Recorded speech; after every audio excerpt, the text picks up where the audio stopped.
বৌমা ঘর মুছছিল, শাশুড়ি দেখতে পেলো ঘর মুছছে, পায়ের ভিতরে ভালো করে ময়লা ভরে তারপরে রুমে ঢুকলো ময়লা সহ। আর তখন বৌমা মনে মনে রাগ হলো, কিচ্ছু বললো না। আর তখন ঘরটা আবার মোছা শুরু করলো।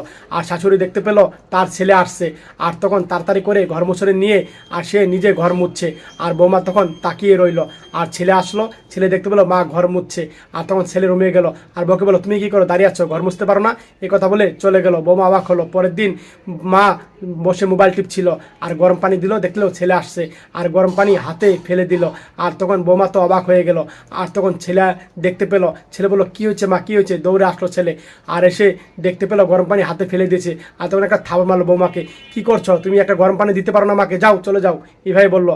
আর তখন শাশুড়ি খুশি হলো। পরের দিন বাইরে ঘর ঝাড়ু দিচ্ছিল বৌমা, আর দেখতে পেলো ছেলে আসছে, দৌড়ে ঝাড়ুটা হাতে নিল, নিয়ে সে নিজে ঘর ঝাড়ু দিচ্ছে। আর তখন ছেলে দেখতে পেলো মা ঝাড়ু দিচ্ছে, বলো কী করছো তুমি, ঝাড়ু দিতে পারো না? এই কথা বলে আবার চলে গেল। আর শাশুড়ি খুশি হলো। যেই ছেলে চলে গেল আবার বললো এই নেও ঝাড়ু দেও। আর তখন মাথা চুল ধরলো, বলল তুই যদি এগুলা কথা ছেলেকে বলিস খবর আছে। আর তখন ছেলে কি জানি ভুলে গেছে, বাসা দিকে আসলো, দেখতে পেলো মা তার বউকে মারছে।